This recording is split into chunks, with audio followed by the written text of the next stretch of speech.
There are days in the South when the air itself feels like a heavy wool blanket draped over the red clay of Georgia and the weary shoulders of men.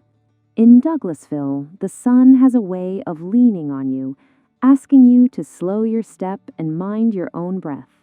It was on just such a day that a man named Casey Marlow stepped out of the glare and into the cool electric hum of a convenience store.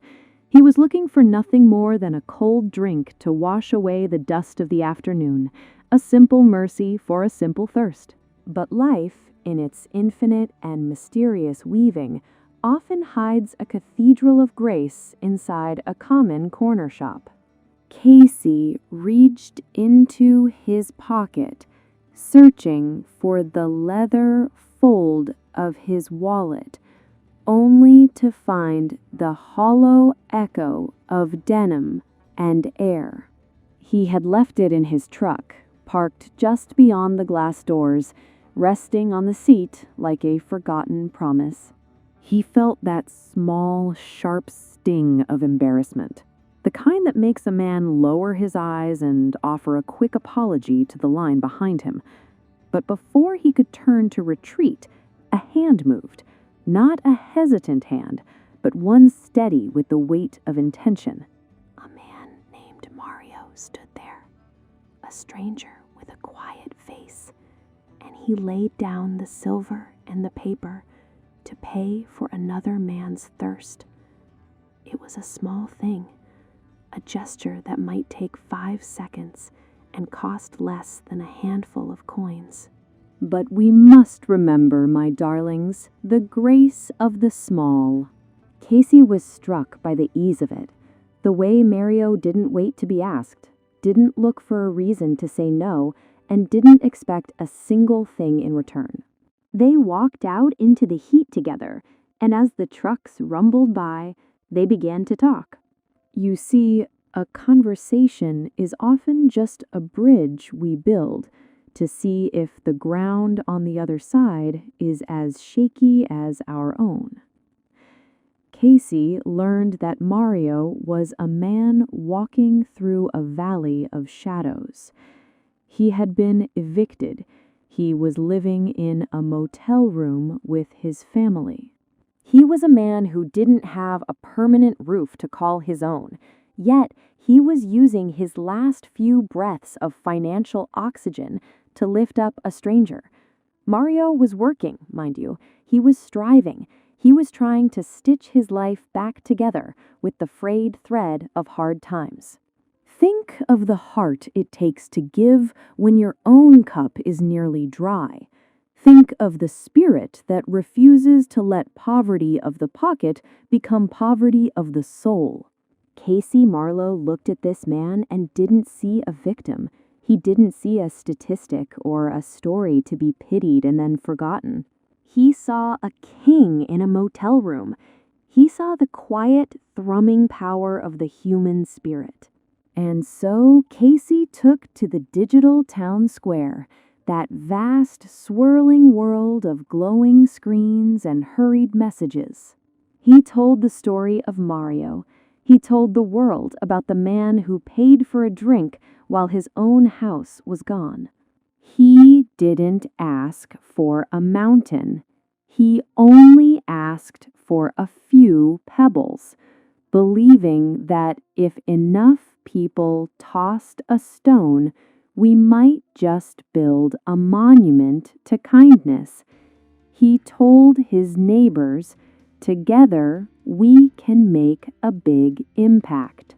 And oh, how the world answered. How the world answered.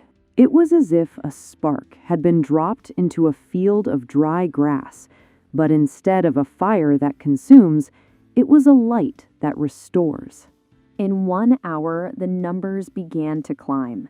In 5 hours, the motel walls must have felt a little less thin. People who had never walked the streets of Douglasville. People who didn't know the color of Mario's eyes or the sound of his voice. They reached into their own lives and sent a blessing across the wires. By the time the sun had made its full circle, 24 hours after a simple bottle of water was bought by a stranger, $35,000 had flowed into that family's life. $35,000, not just as currency, not just as paper and ink, but as a loud, clear shout from the mountaintop that Mario was seen. It is a beautiful thing when a community decides that one man's burden is too heavy for him to carry alone. We often think we are divided by fences and walls, by the things we own and the titles we carry. But a simple act of kindness is a universal language. It breaks through the noise and the anger of the day like a soft bell in the forest. The grace of the small. The grace of the small. Casey Marlow later said he was just the messenger. He didn't want the crown. He just wanted to hold the mirror so that we could all see the beauty of what we are capable of when we move as one.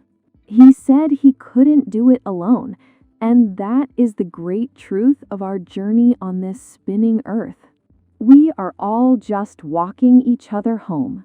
Sometimes the road is paved, and sometimes it is jagged with rocks. But when a man like Mario reaches out his hand in the dark, he reminds us that the light is never truly gone. It is only waiting for someone to be brave enough to strike the match. Mario and his family found more than a house that day. They found the evidence of things hoped for, and the substance of a love that does not ask for credentials before it helps.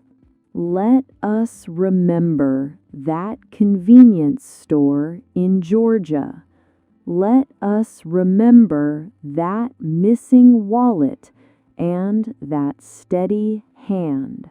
Let us look at our neighbors not for what they lack, but for the magnificent light they carry, even in their hardest hour. For when we give from the little we have, we find that we have more than we ever dreamed. The world may be vast, and the challenges may be many, but there is no shadow so deep that a single candle of kindness cannot find its way through. We are the keepers of each other's stories and the builders of each other's hope. And when we find the courage to care, we find the strength to change the world.